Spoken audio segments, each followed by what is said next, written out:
السلام علیکم ورحمۃ اللہ وبرکاتہ۔ الحمد للہ وحدہ والصلاة والسلام علی من لا نبی بعدہ، اما بعد فاعوذ باللہ من الشیطان الرجیم، بسم اللہ الرحمن الرحیم، واستغفر اللہ ان اللہ کان غفورا رحیما۔ محترم ناظرین کرام، آج کا موضوع ہے توبہ و استغفار۔ اللہ رب العالمین اپنے کلام مجید کے اندر بیان فرماتا ہے کہ واستغفر اللہ ان اللہ کان غفورا رحیما، اور آپ اللہ رب العالمین سے بخشش طلب کیجئے، بے شک اللہ رب العالمین بڑا معاف کرنے والا اور نہایت رحم کرنے والا ہے۔ اللہ رب العالمین سے بخشش طلب کیجئے، اللہ رب العالمین سے معافی مانگیے، کیونکہ اللہ رب العالمین بڑا معاف کرنے والا ہے اور نہایت رحم کرنے والا ہے۔ یہی نہیں بلکہ دوسری جگہ بھی اللہ رب العالمین بیان فرماتا ہے کہ ان الحسنات یذہبن السیئات، بے شک نیکیاں برائیوں کو لے جاتی ہیں، بے شک نیکیاں برائیوں کو ختم کر دیتی ہیں۔ میرے پیارے ساتھیوں، نیکی کرو اور اپنی برائیوں کو مٹاتے جاؤ، نیکی کرو اور اپنی برائیوں کو ختم کرتے جاؤ، یہ اللہ رب العالمین کا قرآن کریم کے اندر اعلان ہے کہ ان الحسنات یذہبن السیئات، بے شک نیکیاں برائیوں کو ختم کر دیتی ہیں، بے شک نیکیاں برائیوں کو لے جاتی ہیں۔ میرے پیارے ساتھیوں، دنیا میں جتنے انسان ہیں سب خطا کار ہیں، سب گنہگار ہیں، اور گنہگاروں میں سب سے اچھا انسان وہ ہے جو سب سے زیادہ توبہ کرنے والا ہے۔ حضرت انس رضی اللہ تعالیٰ عنہ بیان فرماتے ہیں کہ کل بنی آدم خطاء وخیر الخطائین التوابون، کہ حضرت آدم علیہ السلام کی ساری اولاد انتہائی خطا کار ہے، اور خطا کاروں میں سب سے بہتر وہ ہے جو سب سے زیادہ توبہ کرنے والا ہے۔ اور خطا کار انسان اپنی خطاؤں سے توبہ تب کرتا ہے جب وہ ان کا بوجھ محسوس کرتا ہے۔ ایک گنہگار بندہ اپنے گناہوں سے توبہ تب کرتا ہے جب وہ انسان گناہ کر کر کے تھک جاتا ہے، جب ان کو احساس ہوتا ہے تب وہ انسان توبہ و استغفار کرتا ہے، اور اللہ رب العالمین کی ناراضگی اور اس کے عذاب سے بچنے کے لیے فوراً اس سے معافی مانگ لیتا ہے۔ حضرت انس رضی اللہ تعالیٰ عنہ بیان فرماتے ہیں کہ ان المؤمن یرى ذنوبه كأنه قائد تحت جبل يخاف ان يقع عليه، وان الفاجر يرى ذنوبه كذباب مر على انفه فقال به هكذا، قال ابو شهاب بيده فوق انفه، کہ ایک مومن اپنے گناہوں کو یوں محسوس کرتا ہے جیسے وہ کسی پہاڑ کے نیچے بیٹھا ہو اور اسے اندیشہ ہو کہ ابھی مجھ پر گر پڑے گا اور میں ہلاک ہو جاؤں گا، جبکہ ایک فاجر اپنے گناہوں کو یوں محسوس کرتا ہے جیسے ایک مکھی اڑتے اڑتے آئی اور اس کے ناک پر آ کر بیٹھی اور اس نے ہاتھ کا اشارہ کیا اور وہ مکھی اڑ کر چلی گئی۔ میرے پیارے ساتھیوں، جبکہ ہماری حالت یہ ہے کہ ہم متعدد گناہ بار بار کرتے جا رہے ہیں، ہم گناہ کے کاموں کو بار بار ریپیٹ کرتے جا رہے ہیں، ہم گناہ کے کاموں کو بار بار فالو کرتے جا رہے ہیں، لیکن ہمیں اور آپ کو احساس بھی نہیں ہوتا ہے کہ ہم اللہ ملک الملوک کی نافرمانی کر رہے ہیں، ہم اللہ رب العالمین کی نافرمانی کر رہے ہیں، اس لیے اس سے معافی مانگ کر اس کے عذاب سے بچ جائیں۔ میرے پیارے ساتھیوں، اسی طرح بہت سارے مسلمان بڑے بڑے گناہوں کا ارتکاب کرتے ہیں، لیکن ایسے لگتا ہے جیسے انہیں ان گناہوں کے عذاب کا کوئی ڈر نہیں۔ مثلا درباروں مزاروں پر جا کر غیر اللہ کے سامنے سجدہ ریز ہوتے ہیں، ان کے نام کی نذر و نیات پیش کرتے ہیں، انہیں حاجت روا اور مشکل کشا تصور کرتے ہوئے ان سے مدد مانگتے ہیں،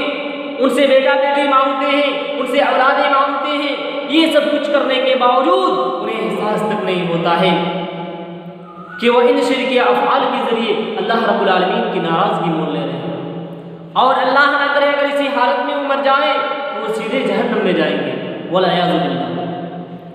اس کے برعکس وہ اپنے اس طرز عمل پر بالکل مطمئن دکھائی دیتے ہیں کہ اگر کوئی موحد انہیں شرک سے ڈرائے اور عقیدہ توحید کو اختیار کرنے کی نصیحت کرے تو وہ انسان سچے دل سے توبہ و استغفار کے بجائے اس کے گلے پڑ جاتے ہیں، یا کم از کم اسے مختلف القاب سے نوازتی ہوئی اس کی دعوت کو قابل اعتراض ہی نہیں سمجھتے۔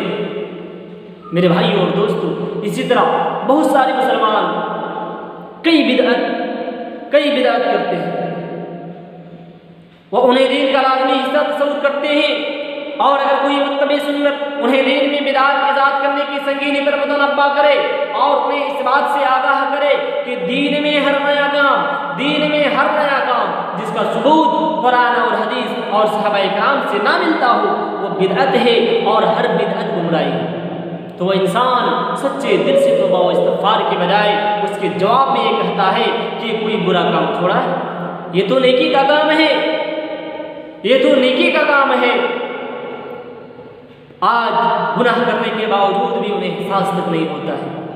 میرے پیارے ساتھیوں، قیامت کے روز جب یہ لوگ حوض کوثر کی طرف بڑھ رہے ہوں گے تو انہیں دھکے دے کر پیچھے ہٹا دیا جائے گا، اور اللہ کے رسول صلی اللہ علیہ وسلم ان کے بارے میں کہیں گے وہ لوگ دور ہو جائیں، وہ لوگ دور چلے جائیں جنہوں نے میرے دین کا حلیہ بگاڑ دیا، وہ لوگ دور چلے جائیں جنہوں نے میرے دین کو رسوا و ذلیل کیا۔ میرے پیارے ساتھیوں، شرک و بدعت کے علاوہ اور بھی بہت سارے ایسے جرائم ہیں جو آج مسلمانوں کے اندر بری طرح پائے جا رہے ہیں، مثلا 5 فرض نمازوں کی عدم ادائیگی میں سستی اور غفلت کرنا، فرض روزے رکھنے اور زکوٰۃ دینے سے کنارہ کشی اختیار کرنا، استطاعت کے باوجود فریضہ حج کی ادائیگی سے ٹال مٹول کرنا، والدین کی نافرمانی کرنا،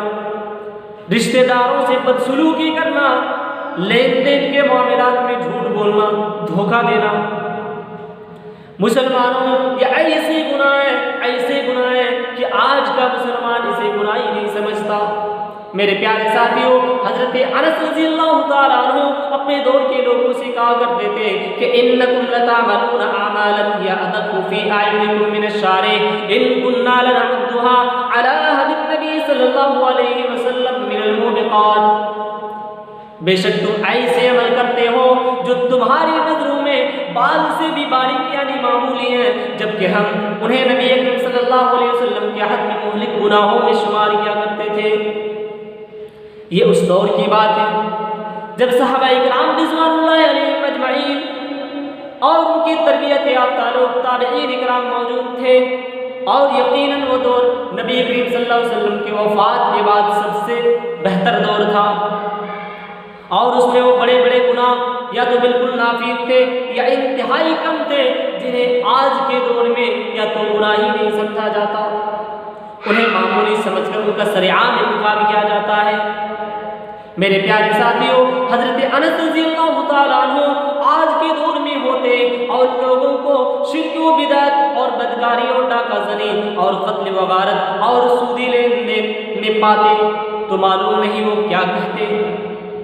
اور جہاں تک نبی کریم صلی اللہ علیہ وسلم کے عہد کا تعلق ہے تو اگر اس میں کسی مسلمان سے کوئی بڑا گناہ سرزد ہو جاتا، کسی مسلمان اگر کوئی بڑا گناہ کر بیٹھتا تو وہ اس وقت تک چین سے نہ بیٹھتا تھا جب تک کہ وہ سچی توبہ کرتے ہوئے اپنے آپ کو اس گناہ کی سزا کے لیے پیش نہ کر دیتا۔ میرے پیارے ساتھیوں، اللہ کے رسول صلی اللہ علیہ وسلم کے زمانے کے لوگ ایسے ہوا کرتے تھے جب تک کہ وہ سچی توبہ کرتے ہوئے اپنے آپ کو اس گناہ کی سزا کے لیے پیش نہ کر دیتا۔ میرے پیارے ساتھیوں، حضرت عمران بن حسین رضی اللہ تعالیٰ عنہ بیان فرماتے ہیں کہ زحیرہ قبیلہ کی ایک عورت اللہ کے نبی جناب محمد رسول اللہ صلی اللہ علیہ وسلم کی خدمت میں حاضر ہوئی، جو زنا کی وجہ سے حاملہ ہو چکی تھی، ان کے پیٹ میں بچہ بن رہا تھا۔ وہ اللہ کے نبی صلی اللہ علیہ وسلم کی خدمت میں حاضر ہوئی، آ کر کہنے لگی اے اللہ کے نبی، میں نے اللہ کی حد کو پامال کیا ہے، لہذا آپ اس پر وہ حد قائم کریں۔ تو اللہ کے رسول صلی اللہ علیہ وسلم نے اس کے سرپرست کو بلایا اور اسے حکم دیا کہ اس کے کپڑے اس پر کس دیے جائیں اور اسے رجم کر دیا جائے۔ جب لوگوں نے اسے رجم کی سزا دے دی تب اللہ کے رسول صلی اللہ علیہ وسلم نے ان کی نماز جنازہ پڑھائی۔ تب حضرت عمر رضی اللہ تعالیٰ عنہ نے کہا اے اللہ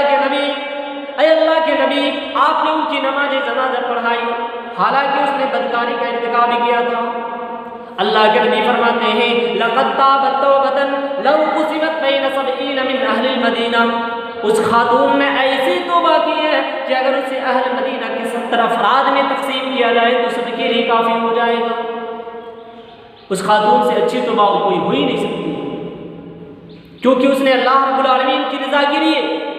توبہ و استغفار کی، اللہ رب العالمین سے خوف کھائی اور اس نے توبہ و استغفار کیا، اللہ رب العالمین نے ان کی توبہ کو قبول عطا فرمایا۔ میرے پیارے ساتھیوں، اس لیے ہمیں اور آپ کو اس وقت سب سے زیادہ توبہ و استغفار کرنے کی ضرورت ہے۔ آخر میں دعا ہے کہ بار الہ ہم تمام مسلمان بھائیوں کو سب سے زیادہ توبہ و استغفار کرنے کی توفیق عطا فرمائے، آمین۔ وآخر دعوانا الحمد للہ رب العالمین، والسلام علیکم ورحمۃ اللہ وبرکاتہ۔